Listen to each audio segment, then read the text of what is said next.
Conquest of Constantinople साल 1453 ईस्वी। उस्मानी तुर्कों के सुल्तान महमद खान या सुल्तान मोहम्मद सानी के हाथों किस तरह ये जंग लड़ी गई, किस तरह से ये किला फतेह हुआ और 1000 साल से चली आ रही रोमन सल्तनत को उस्मानी तुर्कों के हाथों फतेह किया गया। आप देख रहे हैं द रियल हिस्ट्री और आज हम आपको दिखा रहे हैं the conquest of Constantinople by the Ottoman empire. इससे पहले कि हम इस अजीम शान दास्तान के बारे में जानें, आइए जानते हैं कि इस शहर कुस्तुनतुनिया या कॉन्स्टेंटिनोपल की इतनी ज़्यादा इम्पोर्टेंस क्यों थी, इसे फतेह करना इतना बड़ा चैलेंज क्यों और वो क्या वजह थी कि पिछले 1000 सालों में कोई भी फातेह इस शहर पर कब्जा या काबिज नहीं हो सका था।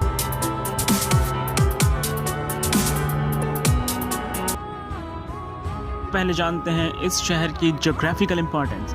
तो ज्योग्राफी के लिहाज से ये शहर इसलिए इम्पोर्टेंट था क्योंकि ये शहर एक ऐसी जगह पर बनाया गया था या बना हुआ था जहाँ एशिया और यूरोप मिलते हैं। ये दुनिया का इकलौता ऐसा शहर भी है जिसके बीच से समुद्र होकर गुजरता है। दूसरा, इस शहर की इतनी इम्पोर्टेंस इसलिए थी क्योंकि दो कॉन्टिनेंट्स एशिया और यूरोप के जंक्शन पर बने होने की वजह से एशिया और यूरोप से जितना भी सामान, जितना भी ट्रेड होता था वो इसी शहर के ज़रिए होता था। सिर्फ हिंदुस्तान से ही हर साल 1000 टन अनाज यूरोप की तरफ ले जाया जाता था। तीसरी और सबसे अहम वजह, ये शहर कुस्तुनतुनिया ईस्टर्न रोमन एम्पायर या जिसे हम बाइजेंटीन एम्पायर भी कहते हैं उसकी राजधानी या कैपिटल सिटी था और उस्मानी तुर्क इस शहर को अपना दारुल हुकूमत यानी कैपिटल सिटी बनाना चाहते थे और इस शहर को क्वीन ऑफ द सिटीज़ भी कहा जाता था। शहर को क्वीन ऑफ द सिटीज़ कहने की रीज़न भी इसकी ज्योग्राफिकल, इकोनॉमिकल और हिस्टोरिकल इम्पोर्टेंस थी। मैं आपकी जानकारी के लिए बता दूं कि ये शहर कॉन्स्टेंटिनोपल या कुस्तुनतुनिया रोमी शहंशाह रोमन एम्परर कॉन्स्टेंटीन वन ने साल 324 ईस्वी में बसाया था। तो आइए दोस्तों, अब हम तैयार हैं इस अजीम शान दास्तान को जानने के लिए कि कैसे एक 21 साल के नौजवान, एक 21 साल के सुल्तान महमद खान या सुल्तान मोहम्मद सानी या सुल्तान मोहम्मद दो के हाथों किस तरह ये शहर जिसे 1129 सालों से फतेह नहीं किया गया था, कैसे फतेह किया गया।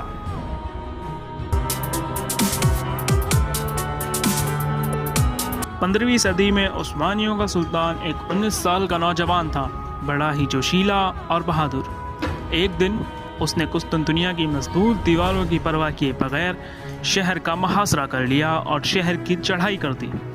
और कुस्तुनतुनिया की मजबूत दीवारों को तोड़ने के लिए उसके पास एक नई और टेक्नोलॉजिकल और उस समय की नई ईजाद की गई एक बेहतरीन हथियार भी था और यह हथियार था तोप। जी हाँ, चलती फिरती तोपें। लेकिन वो बुरी तरह नाकाम रहा और उसे हार मान कर पीछे हटना पड़ा। क्या आप जानते हैं कुस्तुनतुनिया की दीवारों पर गोले बरसाने वाला पहला नौजवान कौन था?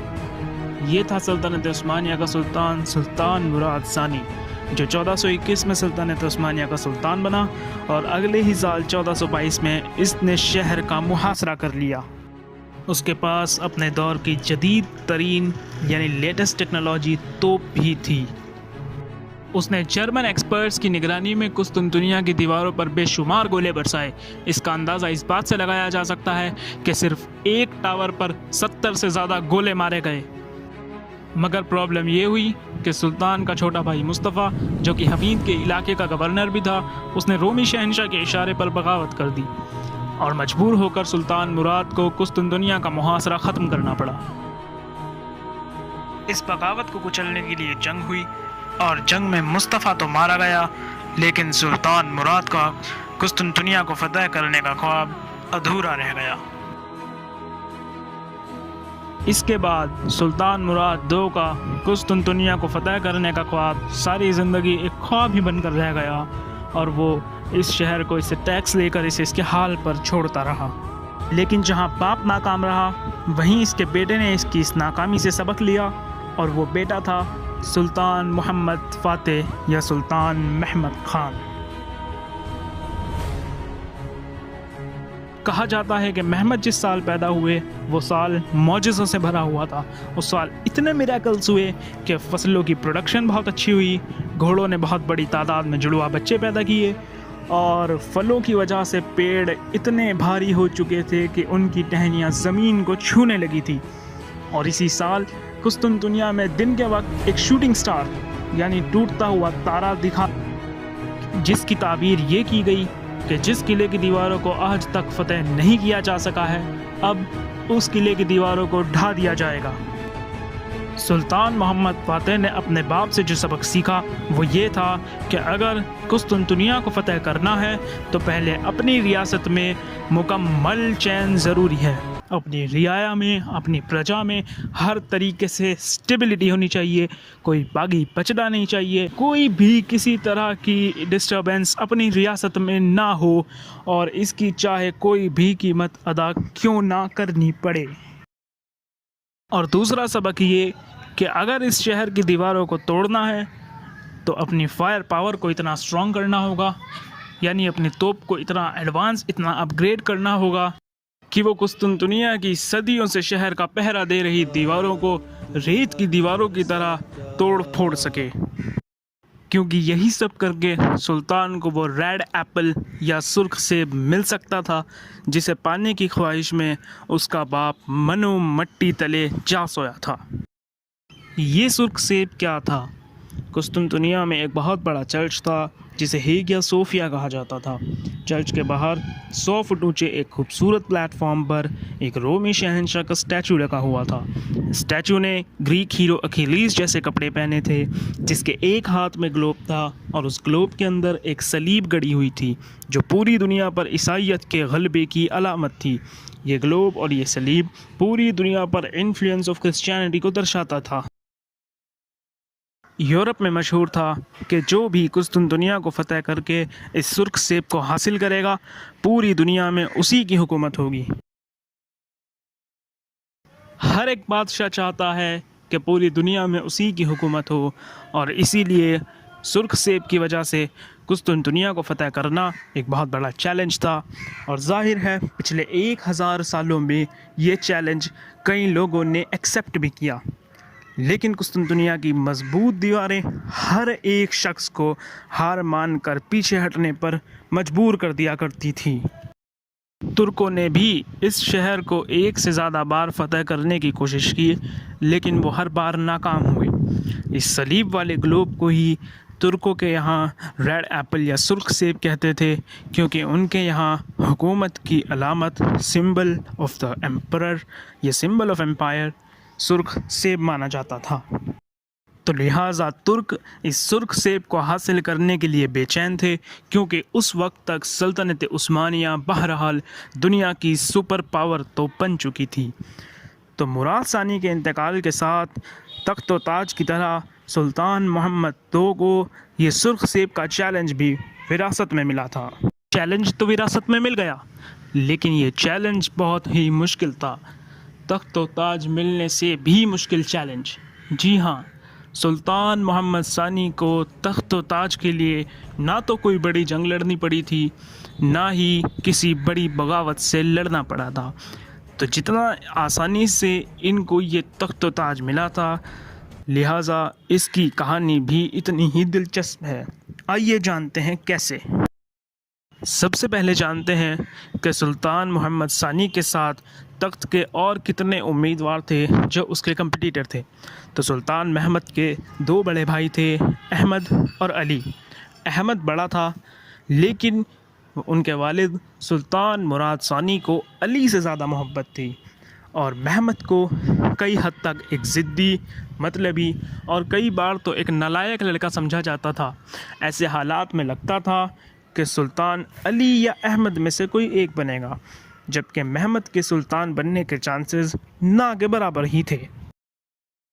अहमद या अली में से किसी एक के भी सुल्तान बनने का मतलब था कि बाकी 2 के हिस्से में आएगी रेशम की लाल डोरी।